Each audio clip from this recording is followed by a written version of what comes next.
بسم الله الرحمن الرحيم، والصلاة والسلام على نبينا محمد. والسلام عليكم ورحمة الله وبركاته. اليوم طبختنا إن شاء الله تعجبكم، الملوخية بالطريقة الخاصة. أتمنى تنال على إعجابكم. بسم الله نبدأ مقاديرنا. عندي هنا أحتاج حزمتين كبار من الملوخية. طبعا أوريكم هنا ورق الملوخية أقطعها لازم مع عرقها، العرق الصغير اللي يطلع من الورقة نفسها أو مع الورقة نفسها. غسلتها ونشفتها وصفيتها زي ما انتم شايفين. احتاج هنا بصلة كبيرة مقطعة وطماطم واحد بس مفروم ناعم.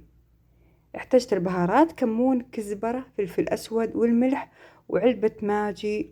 وإن شاء الله وإحنا نطبخ مع بعض أقول لكم المقادير بالتفصيل. وضعت في القدر، حميت القدر وضعت فيه قرابة البيالة الزيت، بيالة الشاهي الزيت. وضعت بصلة مفرومة ناعم تقريبا زي ما انتم شايفين، وبيها تذبل. بعد ما ذبلت زي ما انتم شايفين، ما بيها تتحمر مرة عادي. أضيف هنا الماجي وملعقة الكمون. طبعا كلها خاصة الكمون والكزبرة الناشفة ملعقة كبيرة. الفلفل الأسود اكتفي بملعقة صغيرة. وطبعا علبة الماجي، وهنا الماجي على حسب الرغبة، لكن تعطي إضافة الصراحة جميلة جدا للملوخية. ضروري أحمسها زين حتى تطلع الريحة، ريحة البهارات. أضيف الدجاجة، عندي حبة دجاجة قطعتها ونقعتها وغسلتها ونزعت الجلد منها.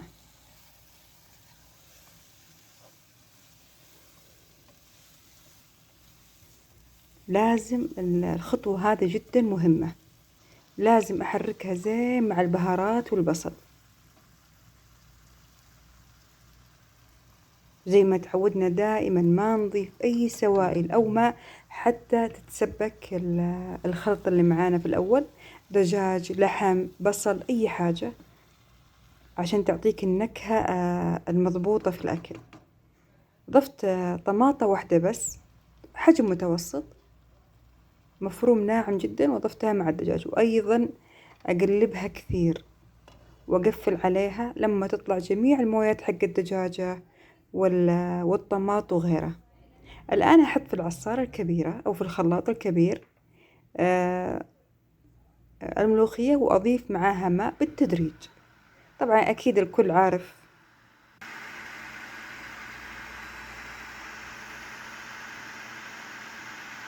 تبينها ناعمة خشنة، هذا على حسب رغبتك. هنا أوريك القوام، أنا كذا أبيها، ما بيها ناعمة مرة ولا بيها خشنة مرة. هذا القوام المناسب.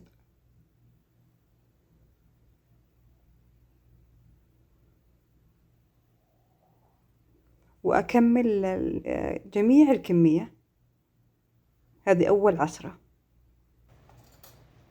بعد ما خلصت زي ما انتم شايفين، أوريكم القوام اللي أبيه.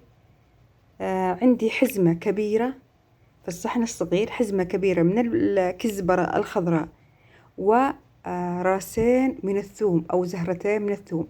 أقسمها نصين، دحين نص أحطها مع الملوخية الخضراء اللي تو فرمناها مع بعض، والنصف الآخر أضعها مع الدجاج تتكشل مع الدجاج زين. هذه طريقة أتمنى الكل يجربها، بإذن الله تعجبكم. أحسن لكم من التقلية الأخيرة حق الثوم والكزبرة. أخلطها زين مع المكونات مع بعض. أرجع للدجاجة، شوفي ما شاء الله طلعت جميع المويات وما أضفت ولا قطرة واحدة من الماء. تقريبا هي داخلة على استوى خلاص يعني. أنا خليت النار متوسطة على فكرة، وخليتها تاخذ راحتها أكثر من ثلث ساعة. أضيف النصف الخليط كزبرة خضراء وثوم عشان تتنكه الدجاجة زين وتمتص جميع الكزبرة، الثوم، البهارات. وأيضا أخليها على النار، ما أضيف الماء حتى تذوب الكزبرة والثوم. بعد مرور 10 دقائق تقريبا، الآن الدجاجة يعني مستوية كله على موية الدجاج والطماطم. أضيف الآن قرابة 3 كاسات ماء ساخن، وأعلي النار عليها تقلب لها قلبتين كذا، وبعدين أضيف الملوخية. ممكن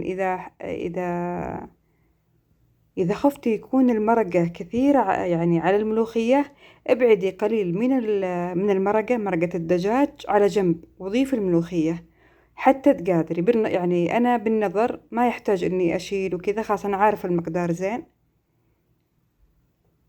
فاللي مو متعود أو خايف إن المرقة تصير أكثر من الملوخية، يشيل شيء يعني حق كاستين، كاسة من المرقة يخليها على جنب، ويحط الملوخية ويشوف كيف قوام الملوخية. وكذا خلاص أخليها تقلب يمكن أقل من 5 دقايق.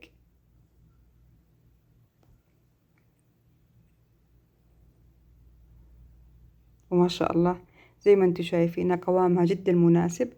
هي يعني قريبة من الملوخية المصرية، لكن الفرق هي الكزبرة والثوم. وكذا خلصت. طبعا تقدم مع الرز الأبيض أكيد، ومع العيش أو الخبز. أكلة جدا محبوبة عند الكل. أتمنى تنال إعجابكم وتعجبكم الطريقة هذه.